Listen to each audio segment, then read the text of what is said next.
the jewel of humility. My ego talks, my humility acts.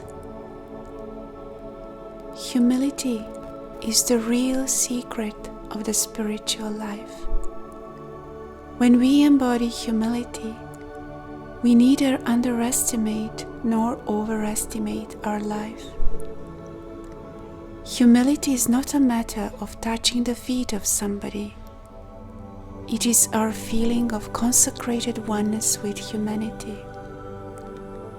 Real humility is the expansion of our consciousness. It is the God life within us. The higher we go, the greater is our promise to the Supreme in mankind. The more light we receive by virtue of our humility, the more we have to offer mankind. When we really have something to offer, and when we want to offer it with a devoted quality, then humility automatically comes to the fore. While we are achieving something, we have to constantly remember to be humble in order to be of greater service to mankind. In self-giving, we become truly happy.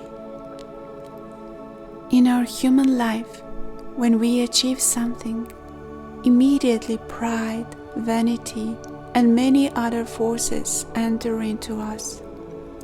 We extol ourselves to the skies, or insecurity comes.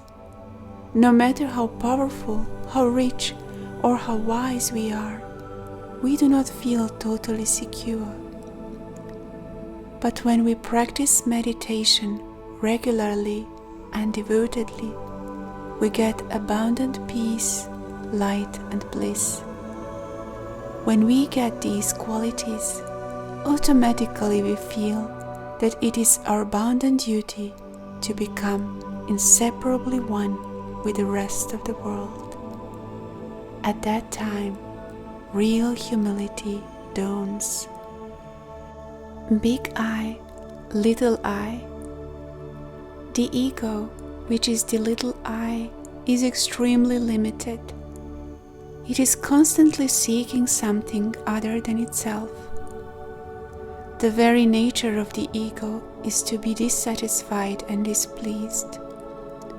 It is never satisfied with what it has and what it is, because it feels that the truth is always somewhere else.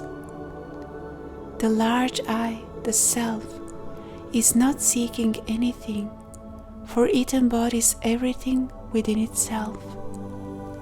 We cannot define the universal self with our mental concepts. We can only realize it on the strength of our respiration.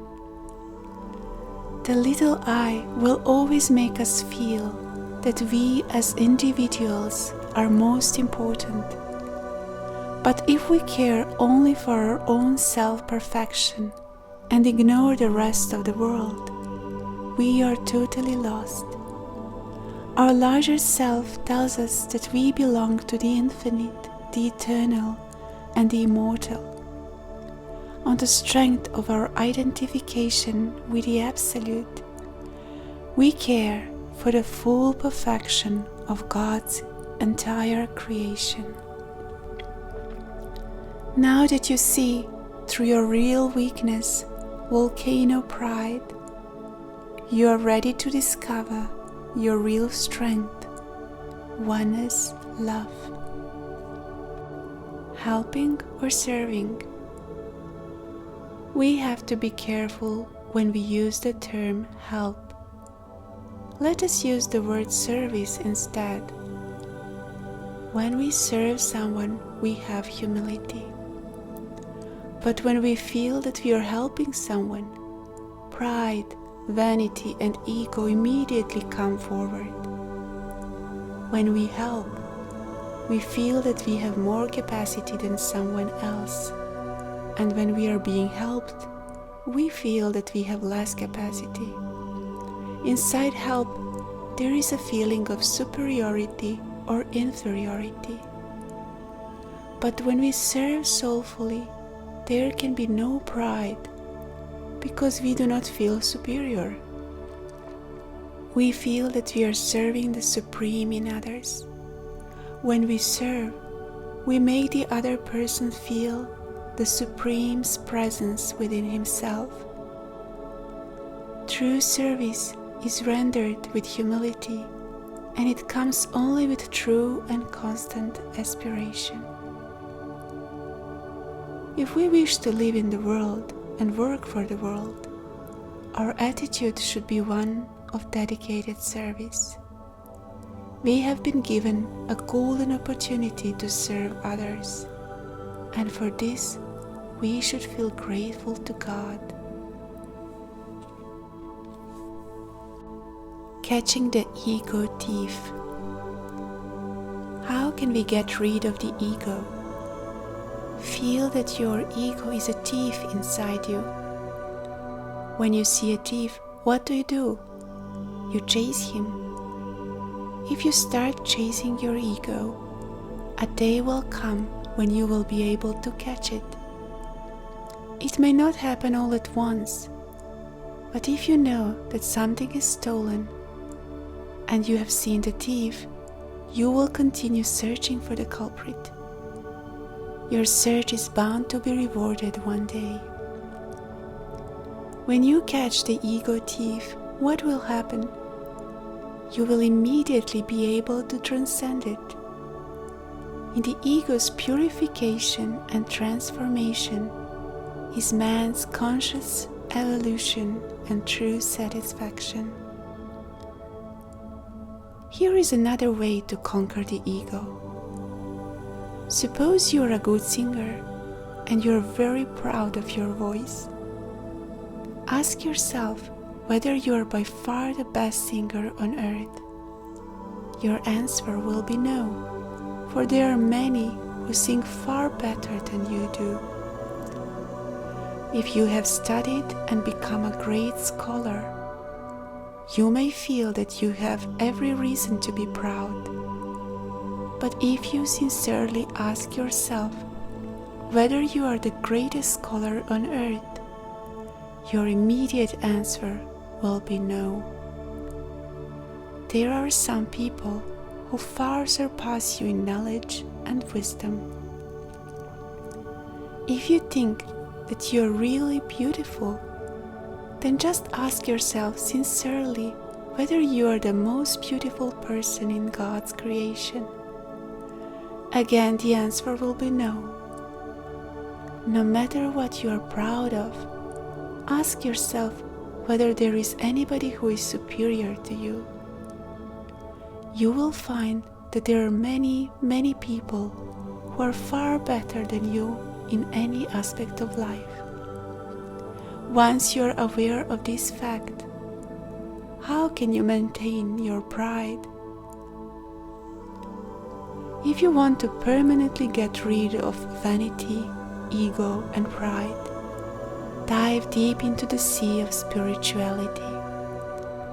There you will be able to discover your true self. In your self-discovery, ego, with all its limitations, cannot breathe. When peace, light, and bliss descend from above, vanity, pride, and ego disappear. The right hand and the left hand. When you establish your oneness with others, immediately you expand your consciousness. If someone does something well, you have to feel that it is you who have done it. Others should also feel the same when you do something significant. Whenever any individual does something very well, we have to feel that it is our conscious inspiration and aspiration that have enabled that individual to achieve this success.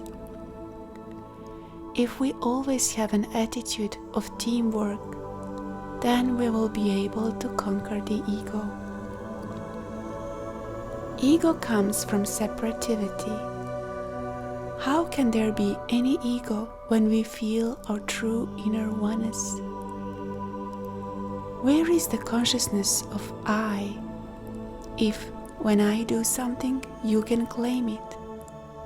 Where is the consciousness of you, if when you do something I can claim it? It is gone, vanished within our mutual feeling of oneness. When we identify ourselves with other human beings, at that time we feel our oneness with them, and the competitive spirit disappears from our life. Then there can be no ego. In track and field, the spectators may see an athlete put the shot very far with his right hand. Everybody has seen that he threw it with his right hand, but no one will say that he has used only the right hand and not the left. The left hand did not throw the shot, but if that hand or any other part of the body had refused to cooperate, then there would have been no coordination of the body.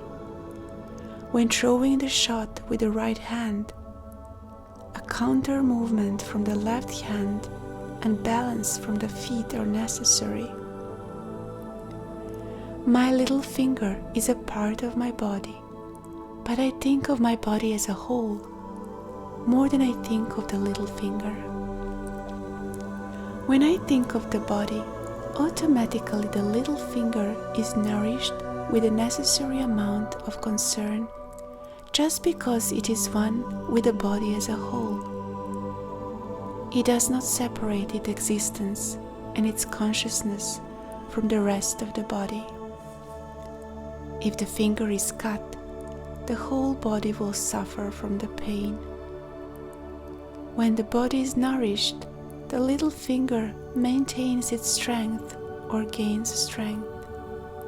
It cannot be isolated. The body takes care of the little finger automatically because of their inseparable oneness. In the same way, the human consciousness is part of the universal consciousness. We should keep the universal consciousness before our eyes, no matter what we are doing, whether we are eating or singing or working in the office. If we think of the universal consciousness as the whole body and our individual human consciousness as a tiny finger, then we can easily identify ourselves with the universal consciousness. Inside the universal consciousness, everything is constantly expanding and growing into higher and more fulfilling light. I shall play with everyone on the day I play with you. I shall blend in every heart on the day I blend in you.